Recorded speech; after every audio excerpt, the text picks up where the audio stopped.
Quisiera invitarles para que viniéramos al libro de Apocalipsis en el capítulo número 1 y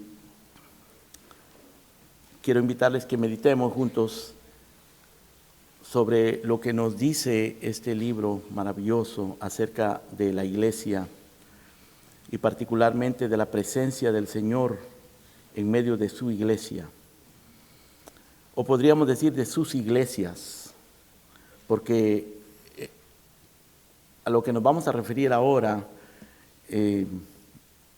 está relacionado más bien con las iglesias locales, pero por supuesto cada vez que hablamos de las iglesias locales tenemos obligatoriamente que pensar en la iglesia universal, porque las iglesias locales no son más que la manifestación visible de la iglesia local, que se extiende a través de los siglos y que se extiende por todos los lugares, todas las naciones, de una manera invisible para nosotros, pero que el Señor la sabe. Así que lo que nosotros podemos ver son iglesias como esta, pero que son parte de esa iglesia suprema, gloriosa.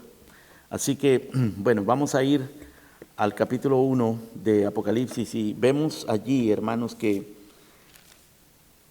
el Señor en este libro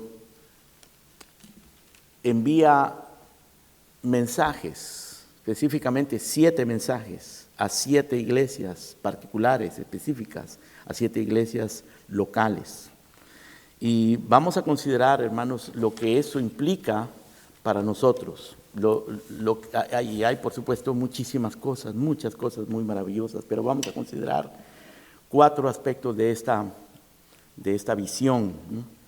Vamos a considerar el hecho de que Cristo está en medio de sus iglesias, que Cristo ama a sus iglesias, que Cristo juzga a sus iglesias y que Cristo le da la victoria a sus iglesias.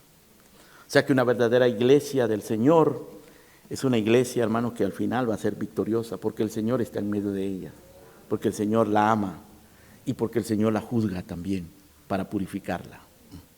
Muy bien, leamos, hermanos, entonces algunos pasajes saltados. Ya leímos el pasaje completo, vamos a leer algunos pasajes saltados y después vamos a hacer referencia a otros más. Capítulo 1, verso número 10 dice: yo estaba en el Espíritu en el día del Señor y oí detrás de mí una gran voz como de trompeta que decía: yo soy el Alfa y la Omega, el principio y el último. Escribe en un libro lo que ves y envíalo a las 7 iglesias que están en Asia, a Éfeso, Esmirna, Pérgamo, Tiatira, Sardis, Filadelfia y Laodicea. Y me volví para ver la voz que hablaba conmigo, y vuelto vi 7 candeleros de oro, y en medio de los 7 candeleros a uno semejante al Hijo del Hombre. Dejemos allí, luego saltemos al verso número 19. Dice: escribe las cosas que has visto y las que son y las que han de ser después de estas, el misterio de las 7 estrellas que has visto en mi diestra y de los 7 candeleros de oro. Las 7 estrellas son los ángeles de las 7 iglesias y los 7 candeleros que has visto son las 7 iglesias. Amén. Muy bien, como ustedes ven, aquí hay 7 iglesias. Vamos a referirnos, hermano, a lo que implican esos mensajes para nosotros. Pero hagamos una oración, por favor. Padre nuestro, gracias te damos por tu presencia en nuestro entorno tan misericordiosa, tu presencia, Señor, a nosotros que somos indignos y que sin embargo por la justicia de nuestro Señor Jesucristo podemos disfrutar tu presencia, podemos disfrutar esta comunión. Háblanos, transfórmanos por tu palabra, Señor, convéncenos por tu palabra, glorifícate en ella, convierte a los pecadores y perfecciona a tu pueblo, Señor, en santidad. Te lo pedimos en el nombre de Cristo Jesús. Amén y amén.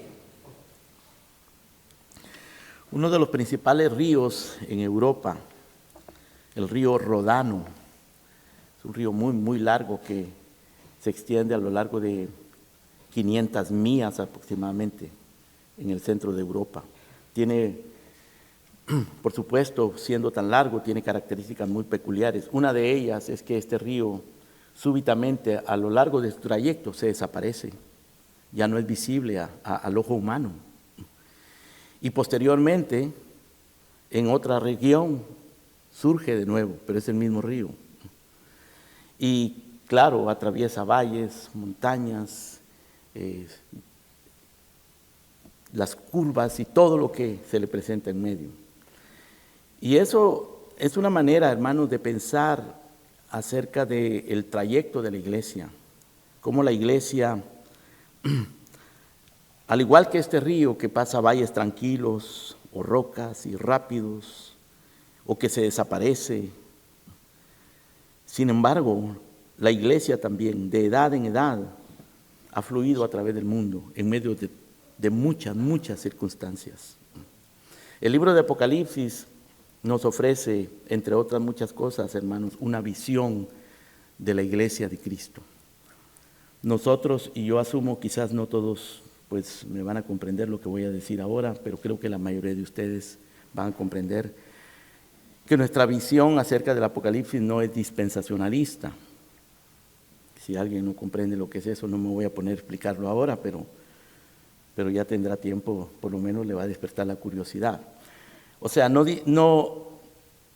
concebimos el libro de Apocalipsis de una manera dispensacionalista, porque los dispensacionalistas conciben que la iglesia desaparece acá en el capítulo 4 y reaparece en el capítulo 19, y que Apocalipsis no se trata de la iglesia, excepto por las 7 iglesias. Pero nosotros interpretamos la Biblia de tal manera, o el Apocalipsis, de tal manera que vemos la iglesia a lo largo de todo Apocalipsis, porque en realidad el libro de Apocalipsis, hermanos, es una descripción gráfica, simbólica del desarrollo de la historia de la redención, de una manera simbólica. Ahí podemos ver la historia de la redención. Y por supuesto podemos ver la iglesia. Allí vemos la iglesia como 7 candeleros, aparece como 7 candeleros. Luego encontramos la iglesia también simbólicamente representada por 24 ancianos en el capítulo 4.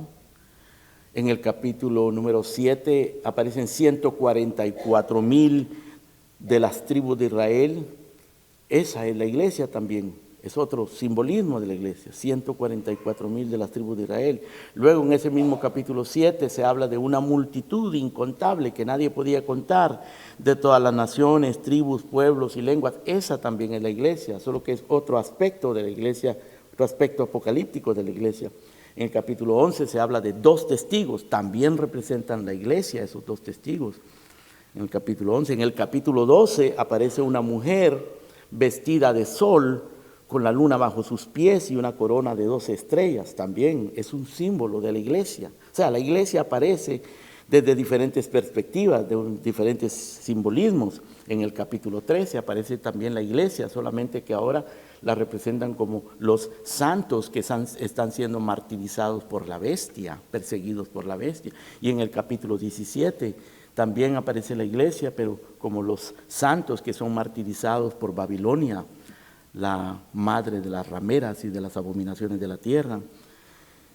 Y luego en el capítulo 19 aparece como la esposa del Cordero, otro simbolismo de la iglesia. Y en el capítulo final del capítulo 22 aparece como la nueva Jerusalén. O sea, el Apocalipsis nos invita, hermanos, a contemplar la iglesia, las multiformes fases de la iglesia, dimensiones de la iglesia, ¿no? Pero nos vamos a concentrar ahora en hablar, hermanos, acerca de esta primera visión de la iglesia, que es la de los 7 candeleros. Estos 7 candeleros nos presentan un panorama, como un retrato, una escena, una visión de la vida de las iglesias. Eran 7 iglesias en aquel tiempo, literales. Esas iglesias existieron en ese momento. Y el Señor, cuando le da este mensaje a Juan, incluye dentro del mensaje dentro de este libro que le revela a Juan, incluye 7 mensajes a 7 iglesias locales diferentes que existían en aquel tiempo. Esas iglesias son Éfeso, Esmirna, Pérgamo, Tiatira, Sardis, Filadelfia, la Odisea. Cada una tenía sus propios problemas, sus propias características, como todas nuestras iglesias. Esta iglesia tiene sus propias luchas, batallas, pecados, conflictos, deficiencias, pero también tiene bendiciones. Igual nuestra iglesia en Miami, todas las iglesias locales, hermanos, tenemos que luchar con las circunstancias y nuestros pecados y nuestros conflictos particulares. Así estas iglesias. La iglesia de Éfeso había perdido su primer amor, por ejemplo.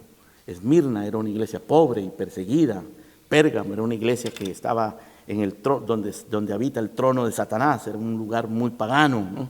Habían matado a un pastor ahí que se llamaba Antipas, era una iglesia sufrida, pero estaba contaminada con la doctrina de Balaam, dice, y con la doctrina de los Nicolaitas. Tiatira era una iglesia tolerante de la fornicación de Jezabel. Jezabel estaba metida ahí. También es un símbolo, por supuesto.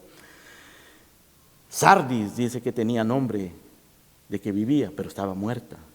Era una iglesia en decadencia total. Filadelfia era una iglesia con poca fuerza, pero era una iglesia fiel. La Odisea, una iglesia tibia que el Señor estaba a punto de vomitar de su boca. Ven ustedes la diversidad de conflictos, de problemas, de circunstancias, de personalidad, digámoslo así, de cada una de estas iglesias. Que son, repito, hermanos, un retrato de las iglesias locales. Y las iglesias locales son una manifestación visible de la iglesia invisible, universal, eterna de nuestro Señor Jesucristo. Muy bien. Hablemos, hermanos, específicamente de estos 4 aspectos que les mencioné inicialmente. De cómo Cristo, en medio de toda esta diversidad de circunstancias, de conflictos, de realidades que viven las iglesias, Él está en medio de ella. El Señor está en medio de sus iglesias, aún en sus conflictos, aún en sus pecados, aún en su decadencia, en su sufrimiento, en toda circunstancia. Dice el versículo 10, yo estaba en el Espíritu en el día del Señor y oí detrás de mí una gran voz como de trompeta que decía, estoy leyendo la versión de 1960, hay una cierta variación con la Biblia de las Américas, si ustedes la tienen. Decía, yo soy el alfa y la omega, el primero y el último. Escribe en un libro lo que ves y envíalo a las 7 iglesias que están en Asia. Ahí están las 7 iglesias.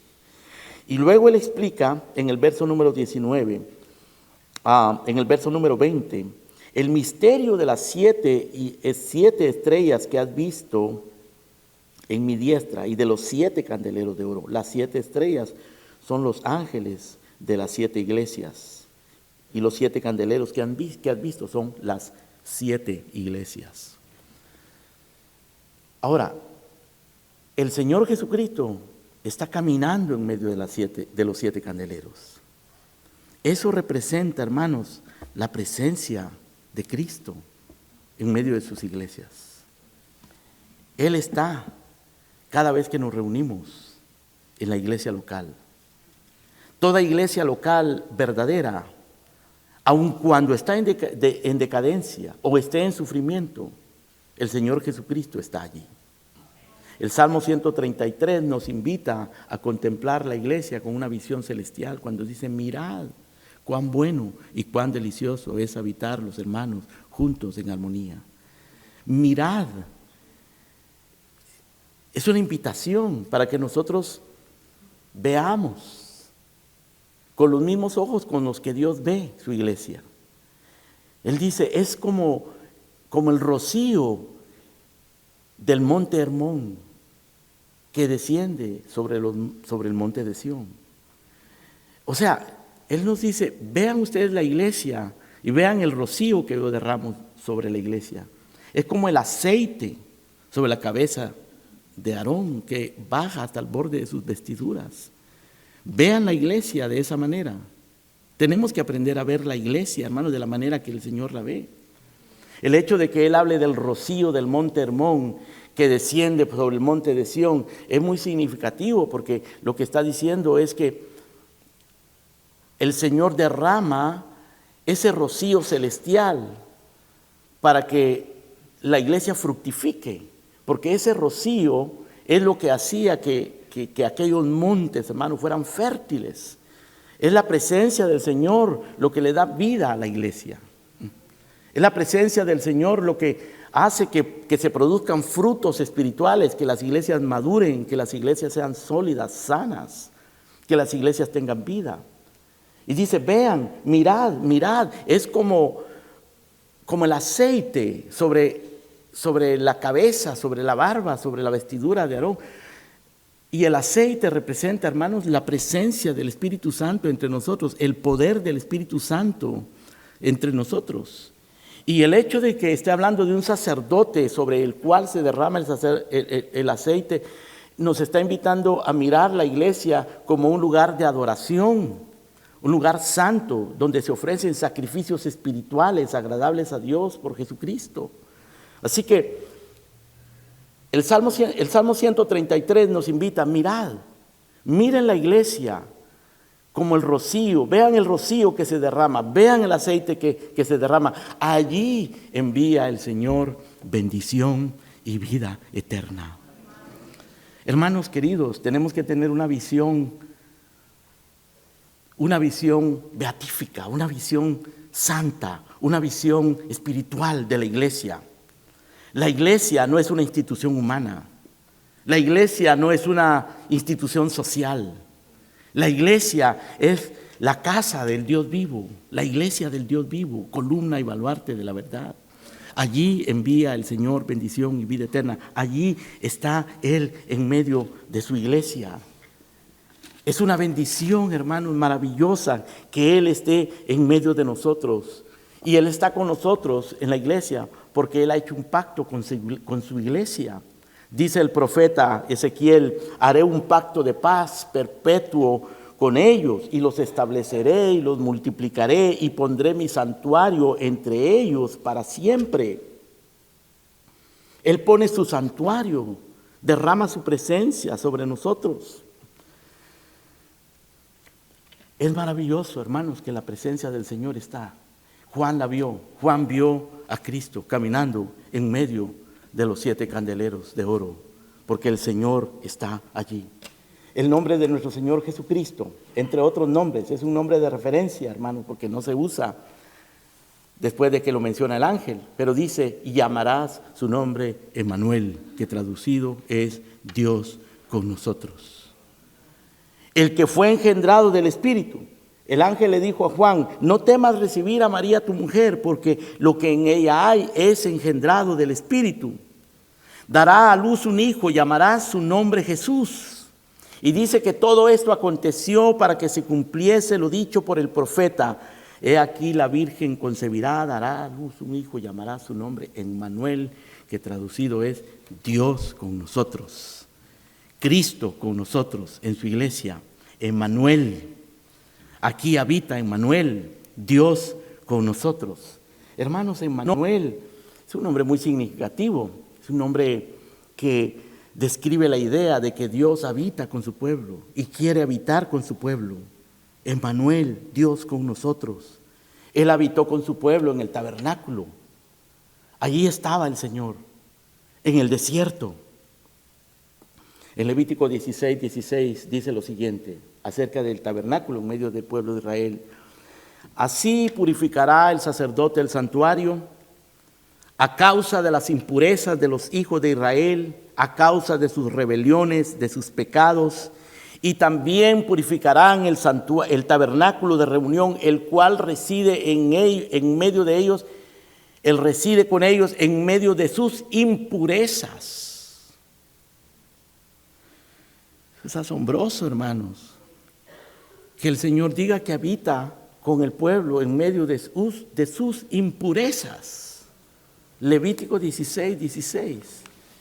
Y cuando nosotros miramos, hermanos, las realidades, cuando miramos de cerca la iglesia, nuestras vidas, los conflictos, las deficiencias nuestras, realmente decimos, ¿cómo es posible que el Señor habite con nosotros? Pero no es por nosotros, hermanos queridos, es por Emmanuel, es por Cristo Jesús, por nuestro Salvador. Así que lo que nos presenta esta visión de las 7 iglesias es la presencia de Cristo entre nosotros. Por esa razón, hermanos queridos, es que nosotros tenemos que venir a la iglesia con esa conciencia y con mucha reverencia, venir santamente a esta iglesia, prepararnos para venir a la iglesia con mucho aprecio por la iglesia. Responder al llamado del Salmo 133, mirad cuán bueno y cuán delicioso es habitar los hermanos juntos en armonía, porque allí envía el Señor bendición y vida eterna. En segundo lugar, en estos 7 mensajes, hermanos, podemos nosotros contemplar el amor de Cristo por su iglesia. Él manifiesta aquí su amor por la iglesia. De hecho, si vienen ustedes conmigo al capítulo 1, en el verso número 5, desde el inicio, cuando el Señor se presenta, leamos desde el verso 4, la introducción del libro. Dice: Juan, a las 7 iglesias que están en Asia, gracia y paz a vosotros, del que es, del que era y el que ha de venir, y de los 7 espíritus que están delante de su trono, y de Jesucristo, el testigo fiel, el primogénito de los muertos, y el soberano de los reyes de la tierra. Noten ustedes que la introducción es una introducción trinitaria. El que es, el que era, el que ha de venir, se refiere al Padre. Los 7 espíritus se refiere al Espíritu Santo. Y en el verso 5, Jesucristo, el testigo fiel, es el Hijo. Pero la descripción de Cristo en el verso 5, hermanos, agrega este detalle. Dice: al que nos amó y nos lavó de nuestros pecados con su sangre. Al que nos amó. O sea, de la persona del Señor Jesucristo, dice que nos amó y lo demostró derramando su sangre por nosotros. O sea, el libro de Apocalipsis, hermano, es un libro de amor. Es un acto de amor. No le tengan miedo al libro de Apocalipsis, porque es un libro de amor. Oh, cierto que hay muchos juicios, hay cosas espantosas aquí, hay cosas que nos mueven a nosotros a temer y a temblar. Y esta noche vamos a seguir hablando acerca del efecto que le produjo el Apocalipsis a Juan cuando él recibió ese libro. Y fue un efecto devastador, realmente abrumador, porque es un libro abrumador. Pero no olvidemos, hermano, que no importa cuán terrible pueda ser, cuán intimidante pueda ser, la presencia gloriosa de nuestro Dios y la realidad de nuestra indignidad y de nuestro pecado, nuestra relación con Él es una relación de amor. Él nos amó. Juan lo dice acá: al que nos amó y nos lavó de nuestros pecados con su sangre. Y la razón por la que Él envía estos mensajes a estas iglesias, hermano, es para recordarles que Él está en medio de ellas, pero que Él está en medio de ellas con amor. Dice Habacuc: el Señor está en medio de ti poderoso, Él salvará, se gozará sobre ti con alegría, callará de amor, se gozará sobre ti con cánticos. Callará de amor. Él ama a su iglesia, ama a sus iglesias. Él nos amó y se entregó a sí mismo por nosotros. Él nos amó y derramó su sangre por nosotros. Y una de las cosas que el Señor le reprocha a las iglesias, particularmente a la iglesia de Éfeso, es que has dejado tu primer amor. Le dice Él a la iglesia de Éfeso en el capítulo número 2.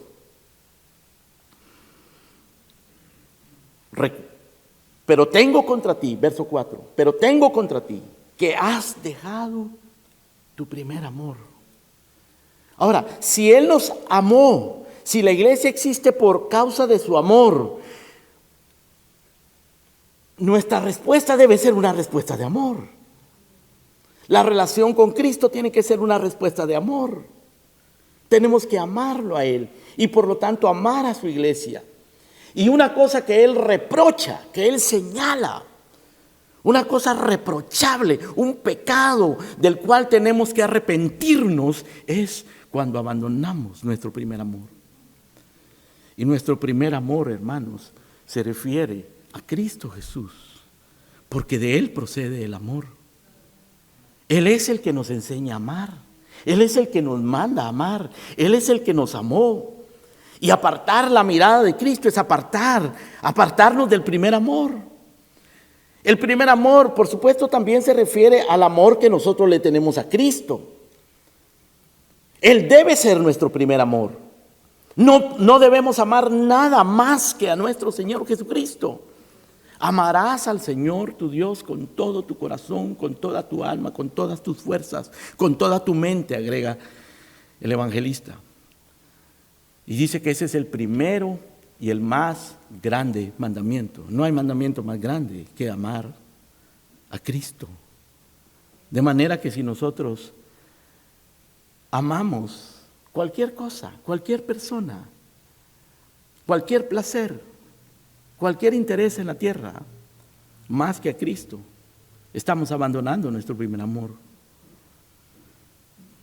Tenemos que amarlo, pero tenemos que amarlo porque Él nos amó a nosotros primero. Y Él nos enseña a amar, y Él nos manda a amar. Y nos manda a amar no solamente a Él, nos manda a amar a nuestro prójimo. Tenemos que amar, vivir una vida de amor. Porque la iglesia, hermanos, la iglesia es producto del amor de Cristo. Y la iglesia es donde se debe manifestar ese amor, donde se debe manifestar ese amor hacia Cristo, porque Él nos amó primero. Y donde debemos manifestar ese amor los unos a los otros y a nuestro prójimo, aún a nuestros enemigos. Es una gran responsabilidad, ese amor. Dice Efesios capítulo 1, el apóstol Pablo, que Él nos escogió antes de la fundación del mundo para que fuésemos santos y sin mancha delante de Él en amor, habiéndonos predestinado para ser adoptados hijos suyos. Fue en amor, fue un acto de amor, la elección divina para salvación es por amor, es un acto de amor. La venida de nuestro Señor Jesucristo a la tierra es un acto de amor. Cuando tú caminabas en las tinieblas de tu pecado, de tu ignorancia, de tu rebeldía, y el Señor te alcanzó, fue por amor. Dice Pablo que Dios, que es rico en misericordia, por su gran amor con que nos amó, aún estando nosotros muertos en pecados, nos dio vida juntamente con Él. Por su mucho amor con que nos amó. ¿Y qué hicimos nosotros para amarlo? O para que Él nos amara, más bien. ¿Qué hicimos nosotros para que Él nos amara? Él nos amó soberanamente, misericordiosamente. Y su iglesia existe por amor. Su iglesia se sustenta, subsiste por amor. Y la razón por la que Él está en medio de sus iglesias, en medio de los candeleros, es por amor. Por eso Él reprocha cuando alguien es tibio, cuando alguien pierde su primer amor. Tenemos que mantener y cultivar ese primer amor, hermanos. Dice Juan, en esto se mostró el amor de Dios para con nosotros, en que Dios envió a su Hijo unigénito al mundo para que vivamos por Él. En esto consiste el amor, no en que nosotros hayamos amado a Dios, sino que Él nos amó a nosotros y envió a su Hijo en propiciación por nuestros pecados. Por eso la iglesia le ama. No hay ningún otro lugar donde se ame a Cristo, al verdadero Cristo bíblico, sino en la iglesia. Porque la gente dice que ama a Dios, dice que ama a Cristo, pero es el Cristo de su propia imaginación idólatra. No es el Cristo bíblico. Al Cristo bíblico no lo aman, lo aborrecen. Y por eso se inventan su propio Cristo, sus imágenes de Cristo, sus ideas de Cristo, sus conceptos de Cristo, pero no es el Cristo bíblico. El Cristo que se ha revelado en las Escrituras, el Cristo que vino a entregar su vida por aquel pacto eterno que Él hizo, hermanos. Ese Cristo solamente es amado por aquellos que han conocido su amor. La iglesia le ama porque Él nos amó y Él reclama nuestro amor. El que no amare al Señor Jesucristo sea anatema. Bienaventurados todos aquellos que aman al Señor Jesucristo. Que el amor del Señor Jesucristo, hermano, habite en nosotros, porque Él nos ha amado. La iglesia existe por causa de su amor. Eso nos muestra esta visión. En tercer lugar, estas 7 iglesias nos muestran, hermanos, en el mensaje, en los mensajes que el Señor envía y en todo lo que Él habla a su iglesia, que Él no solamente está en medio de su iglesia y ama a su iglesia, pero Él juzga a su iglesia también. Él gobierna a su iglesia. Él sabe lo que hay en la iglesia. Cada una de estas cartas, hermanos, comienza diciendo, yo conozco. Todas las cartas comienzan así, o todos los mensajes, los 7 mensajes. Porque el Señor conoce lo que hay en las iglesias. Él conoce en realidad, hermano, el fondo de lo que hay en nuestras vidas y en la vida de la iglesia, los intereses, las metas, las agendas que pudieran haber ocultas en la iglesia. Porque el mundo religioso, lamentablemente, hermano, ahora, y siempre ha sido así, está lleno de agendas humanas, hombres que toman la piedad como fuente de ganancia, gente hipócrita, gente falsa, gente que quiere crear su propio sistema, pero el Señor lo sabe. Él dice, yo conozco. A la iglesia de Éfeso le dice, yo conozco tus obras, tu arduo trabajo, tu paciencia, capítulo 2, verso 2. Conozco que no puedes soportar a los malos. Has probado a los que dicen ser apóstoles y no lo son. Y has sufrido y has tenido paciencia. En el verso 4, sin embargo, él dice, pero tengo contra ti que has perdido tu primer amor. Yo conozco que tú eres esforzado, pero has perdido tu primer amor. La esencia. ¿De qué sirve tanto trabajo, tanto servicio, tanta apariencia si has perdido tu primer amor? Arrepiéntete, recuerda de dónde has caído y arrepiéntete. Yo conozco. Él juzga a su iglesia. En el verso número 8 le escribe a la iglesia de Esmirna y en el verso 9 le dice, yo conozco tus obras y tu tribulación y tu pobreza, pero tú eres rico.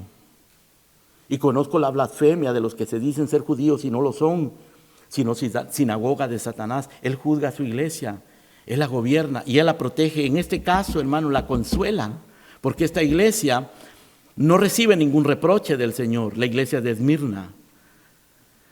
Pero es una iglesia pobre, es una iglesia en tribulación. Pero el Señor le dice, pero tú eres rico. Es una iglesia perseguida. Pero el Señor le ofrece su protección.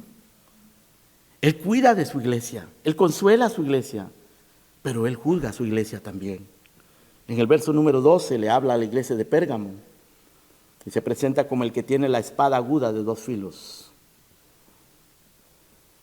Y dice en el verso 13, yo conozco tus obras, dónde moras, dónde está el trono de Satanás, pero retienen mi nombre. Y no has negado mi fe, ni aun en los días en que Antipas, mi testigo fiel, fue muerto entre vosotros donde mora Satanás. Pero tengo unas pocas cosas contra ti, que tienes ahí a los que retienen la doctrina de Balaam, que enseñaba a Balac a poner tropiezo ante los hijos de Israel y a comer de cosas sacrificadas a los ídolos y a cometer fornicación. Y tienes también a los que retienen la doctrina de los nicolaitas, las cuales yo aborrezco. Por tanto, arrepiéntete, porque si no, vendré pronto a ti y pelearé contra ellos con la espada de mi boca. Es decir, el Señor juzga a su iglesia. Y Él sabe, hermanos, en este caso, la tolerancia doctrinal de esta iglesia, la ligereza doctrinal de esta iglesia. Le dice, tú estás tolerando, estás permitiendo, has dado lugar a que se te infiltre Balaam, que es una manera simbólica de hablar, hermano, de doctrinas que promueven el pecado, la ligereza moral, la falsedad doctrinal. Balaam y los nicolaitas se te han infiltrado, no has sido cuidadosa, iglesia. Yo conozco que tú eres esforzada, tus obras, que incluso has sufrido, mataron a uno de sus pastores, pero eres tolerante. ¿Cuántos peligros, hermanos, echa la iglesia? Esta mañana escuchábamos acerca de la advertencia de nosotros no apartar nuestra mirada de Cristo, de mantener una buena conciencia, porque las noticias, hermanos, nos están publicando las desgracias, la miseria, el fracaso que puede sufrir alguien que ha estado en las cimas, en lo más selecto del mundo reformado, y caer, porque la doctrina no santifica a nadie si no se vive. No importa que tan buena sea nuestra teología. No importa, hermano, qué impresionante sea nuestra iglesia, o cuán grandes sean las multitudes a las cuales les predicamos, o cuán admirables sean nuestros dones. El Señor juzga a su iglesia, nos juzga a nosotros también.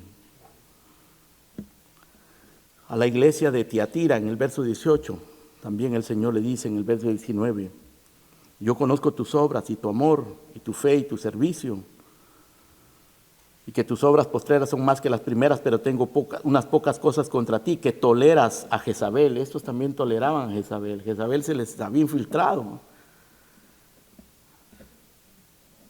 Y esta se dice profetiza, que enseñe y seduzca a mis siervos a fornicar y a comer cosas sacrificadas a los ídolos. Quizá el nombre de esta persona no era Jezabel necesariamente, pero el Señor está haciendo alusión a aquella Jezabel del Antiguo Testamento para decir, aquí está metido algo turbio, algo tenebroso, algo peligroso, algo que yo aborrezco, Jezabel, en la iglesia. El Señor juzga a su iglesia. Hermanos, el Señor está en medio de su iglesia, el Señor ama a su iglesia, pero el Señor juzga a su iglesia. Por eso tenemos que ser celosos de la iglesia. Como miembros, como pastores, como diáconos, tenemos que tener esa conciencia y esa actitud con respecto a la iglesia. El Señor se presenta a esta iglesia en el verso 18 como el que tiene ojos como llama de fuego y pies semejantes al bronce bruñido. O sea, Él todo lo mira. Él mira más allá, hermanos, de la apariencia, más allá de las multitudes, más allá de la algarabía religiosa. Hermanos, no nos dejemos impresionar por la algarabía religiosa. ¿Okay? No nos dejemos impresionar por la presencia, por la elocuencia, por los dones, por el carisma de un individuo, de un movimiento. Recordemos que el Señor mira con ojos como llama de fuego y Él juzga a su iglesia. El Señor está en medio de su iglesia, el Señor ama a su iglesia, pero el Señor juzga a su iglesia. A la iglesia de Sardis, en el capítulo 3, le dice, yo conozco tus obras, que tienen nombre de que vives y estás muerto. A esta iglesia no le dicen nada positivo el Señor. Esta iglesia sí está en plena decadencia, hermano. Es compañera de la otra iglesia de la Odisea. Son las dos iglesias en mayor decadencia. Pero noten ustedes, hermanos, que la mayoría de las 7 iglesias, 5 de ellas están en decadencia. Unas más que otras. Y sin embargo el Señor está allí. Siguen siendo sus iglesias. Él todavía está lidiando con ellas. Solo las amenaza. Que puede quitar el candelero de su lugar o puede vomitar a la iglesia, y a una le dice que ya está muerta, y sin embargo a esta que ya está muerta también le dice en el verso 3, en el verso 2, sé vigilante y afirma las otras cosas que están para morir. Había algo todavía de vida en esas iglesias. Esa es la razón, hermano, por la que aún en iglesias apóstatas, en iglesias donde se predica se predica falsa doctrina y hay desorden moral, todavía el Señor tiene misericordia de unos cuantos allí. Y algunos de nosotros hemos salido de esos lugares. El Señor le dice, sé vigilante y afirma las otras cosas que están para morir, porque no ha hallado tus obras perfectas delante de Dios. Él está juzgando, Él nos juzga. Hermano, no nos confiemos. Nunca lleguemos a pensar, oh, mi iglesia es una buena iglesia. Claro, debemos ser una buena iglesia en el sentido de que debemos de ser rectos de corazón, pero bueno, no hay nadie, solamente el Señor. Nosotros somos indignos. Nuestra única justicia es el Señor Jesucristo. Tenemos que ser perfectos en nuestras intenciones y perfectos en nuestra sinceridad, porque perfectos en el sentido absoluto no lo podemos ser, pero no tenemos que tener un doble corazón. Nuestra debilidad no debe consistir, hermano, en una debilidad de hipocresía, en una debilidad de dobles intenciones y agendas y de arrogancia y de orgullo. Nuestra debilidad es una debilidad humana, real, verdadera, con la cual luchamos, como la debilidad de la que hablaba Pablo, las debilidades reales, humanas, pero no debilidad de hipocresía y de falsa apariencia, porque el Señor juzga esas cosas. A Filadelfia el Señor la juzga también y le dice: yo conozco tus obras y he puesto delante de ti una puerta abierta, la cual nadie puede cerrar, porque tienes poca fuerza, pero has guardado mi palabra y no has negado mi nombre. Oh, hermanos, que seamos nosotros así, con poca fuerza. No tenemos mucha fuerza, pero no neguemos el nombre del Señor y guardemos su palabra con la poca fuerza que tenemos, porque el Señor juzga aún nuestros esfuerzos débiles, nuestras oraciones débiles, nuestras oraciones escasas, hermanos, deben ser sinceras. Nuestra adoración en la iglesia, nuestra visión de la iglesia debe ser espiritual y santa. A eso nos invita el Señor acá. El Señor juzga a su iglesia, a la Odisea. Le dice: yo conozco que no eres frío ni caliente, sino tibio. Y por cuanto no eres frío ni caliente, sino tibio, te vomitaré de mi boca. Pero es asombroso, hermanos queridos, que aún a esta iglesia de la Odisea, el Señor le dice que la ama. La está amenazando con la posibilidad de vomitarla, pero le dice: yo reprendo y castigo a todos los que amo. Sé pues celoso y arrepiéntete. Es decir, su reprensión, su castigo, su disciplina es por amor. Es por eso, hermano, que la disciplina no debe ser descartada en la iglesia, la disciplina bíblica. Y cuando el Señor nos disciplina, no debemos descartar esa disciplina, porque es por amor, es amor. El Padre que ama a su Hijo lo disciplina, y nuestro Padre disciplina a su iglesia por amor, por amor. Pero Él juzga a su iglesia. Se presenta con una espada de dos filos, que es la palabra, y gobierna sus iglesias, hermano, dándonos mandamientos acerca de el orden que debe tener la iglesia, la estructura que debe tener la iglesia, la legitimización de sus ministros y de sus miembros. El Señor juzga y gobierna su iglesia a través de esos mandatos que le da, a través de las escrituras, para que esas iglesias sean ordenadas bíblicamente. Dice que Él tiene a sus ministros, los representa como estrellas y las tiene en sus manos, a sus ministros. Dice el capítulo número 2, verso 20: el misterio de las 7 estrellas que has visto en mi diestra y de los 7 candeleros de oro. Las 7 estrellas son los 7 ángeles de las 7 iglesias, y los 7 candeleros que has visto son las 7 iglesias, estrellas. Pero aquí llama a los ministros estrellas, hermano, no en el sentido mundano de que son para llamar la atención hacia sí, sino para alumbrar. Estrellas para alumbrar. Les llama ángeles también. Y está refiriendo a los ministros, porque la palabra ángel quiere decir mensajero.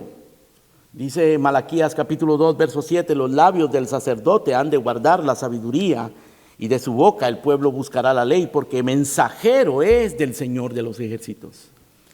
Los ministros son mensajeros, Así es como gobierna el Señor su iglesia, a través de ministros fieles, a través de una estructura bíblica y a través de miembros fieles también. Hermanos, los miembros de la iglesia, al igual que los ministros, tienen que ser calificados. Los miembros no son simplemente gente que llega a la iglesia y simpatiza con ella y se aparecen si no tienen otra cosa que hacer. Los miembros no son gente sin compromiso, sin entendimiento, sin responsabilidad, sin sometimiento. Los miembros son personas que entienden estos conceptos de la iglesia y se someten al concepto bíblico de la iglesia. Son personas que asisten fielmente, que diezman, que se someten los unos a los otros, que se someten a sus pastores, que sirven, que dan cuenta de su vida, que dan testimonio fiel de la doctrina con sus vidas. Esos son los miembros de la iglesia. Al igual que se le exige a los ministros, hermano, a los miembros también se les exige fidelidad. Y se debe asumir esa responsabilidad de una manera consciente, inteligente, voluntaria, bíblica, porque el Señor juzga a su iglesia. El Señor gobierna su iglesia. Dice Pedro, es tiempo de que el juicio comience por la casa de Dios, y si primero comienza por nosotros, ¿cuál será el fin de aquellos que no obedecen al evangelio de Dios? Si el justo con dificultad se salva, ¿dónde aparecerá el impío y el pecador? O sea que esta es una batalla, esto no es fácil.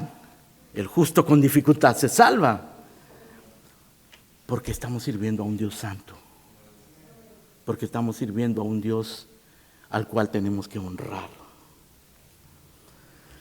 Muy bien, hermanos, pero en cuarto lugar, aparte de que el Señor está en medio de su iglesia, ama a su iglesia, juzga a su iglesia, el Señor garantiza la victoria de su iglesia.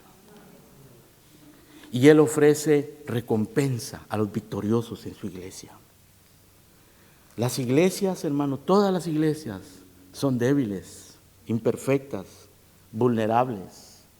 No hay iglesia perfecta, eso no existe. Pero el Señor está allí, en medio. El Señor la ama, el Señor la cuida, la sustenta, la regala. Y la juzga para santificarla. Y la juzga para que aprenda a humillarse, a arrepentirse, para que aprenda, para que madure, aprenda a pelear la batalla y para que tenga la victoria. Hermanos, por un lado la iglesia es débil y es perseguida, eso es lo que vemos acá. Pero por el otro lado también, aunque tiende a la decadencia y es débil y es perseguida, la iglesia tiene recursos. El Señor le ha dado recursos para vencer. Primero, porque Cristo ya venció. Segundo, porque tenemos los medios de gracia.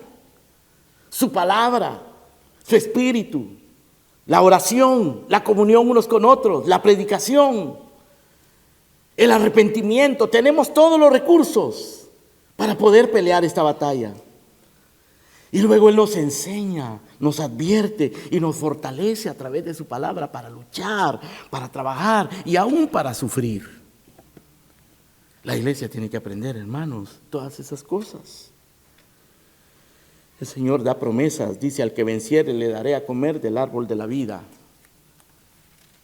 A cada una de ellas, hermanos, le da promesas. Así como dice: yo conozco tus obras, también Él promete: al que venciere no sufrirá daño de la segunda muerte. Al que venciere le daré el maná escondido y una piedrecita blanca y un nombre nuevo. Al que venciere le daré autoridad sobre todas las naciones. Al que venciere será vestido de vestiduras blancas y no borraré su nombre del libro de la vida y confesaré su nombre delante de mi Padre y delante de los ángeles.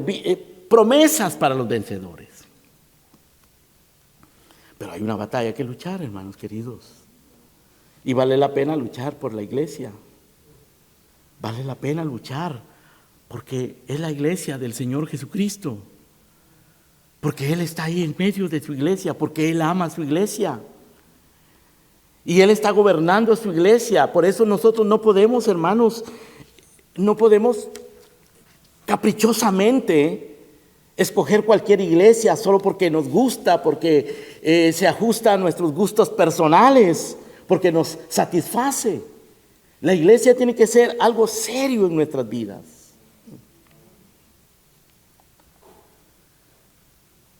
Dice Juan, todo aquel que es nacido de Dios vence al mundo. Y esta es la victoria que ha vencido al mundo, nuestra fe. ¿Y quién es el que vence al mundo? Sino el que cree que Jesús es el Hijo de Dios. Todos esos personajes del capítulo 11 de Hebreos, hermanos, vencieron. Pero muchos de ellos vencieron muriendo, siendo perseguidos, siendo humillados, pero vencieron por la fe. Por la fe tuvieron testimonio de haber agradado a Dios. Algunos murieron sin haber recibido las promesas eternas y aún muchas de las promesas terrenas, pero ellos se sostenían como viendo al invisible. Veían desde lejos aquella ciudad que tiene fundamento.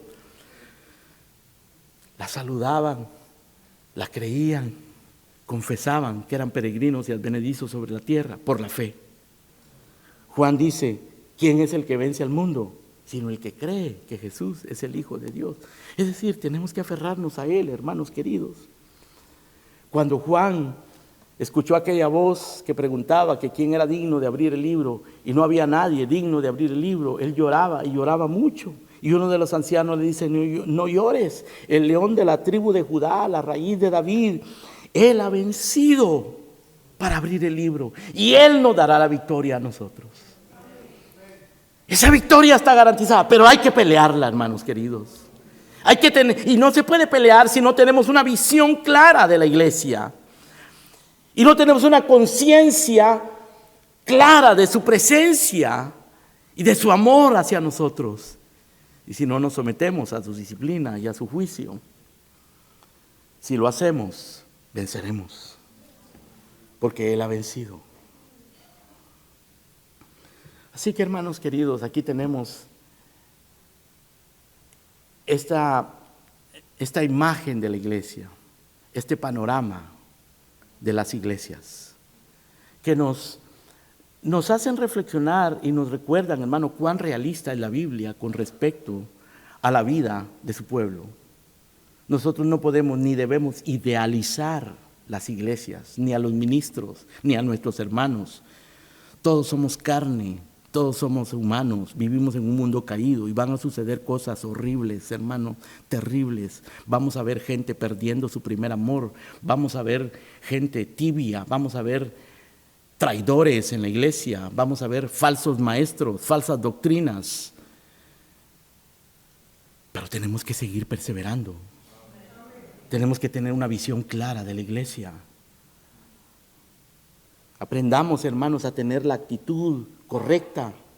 Preparémonos adecuadamente para venir con una conducta adecuada a la iglesia. Cada vez que vengamos a la iglesia, vengamos con una actitud correcta. Cultivemos en nuestra mente, en nuestra conciencia, realmente cuál es el concepto correcto de la iglesia. Estar aquí, hermanos queridos, esta mañana es un privilegio muy grande. Es un regalo de Dios, pero es una responsabilidad también. Hay una mezcla de gozo y de temor cuando venimos aquí. Hay una mezcla de confianza, pero de reverencia también. Alegría, regocijo, pero con recato. Y debemos venir con expectación, siempre esperando, pero no con las manos vacías. Venimos a ofrecer también adoración, a ofrecer nuestra gratitud, nuestro asombro, nuestra admiración al Señor. Así debemos venir a la iglesia. Abran conmigo, hermanos, en el libro de Eclesiastés, capítulo 5. Este pasaje hermoso que todos, o la mayoría probablemente conocemos.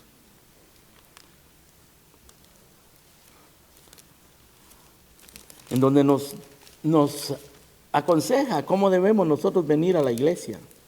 Dice, cuando fueres a la casa de Dios, capítulo 5, verso 1, guarda tu pie y acércate más para oír que para ofrecer el sacrificio de los necios, porque no saben que hacen mal.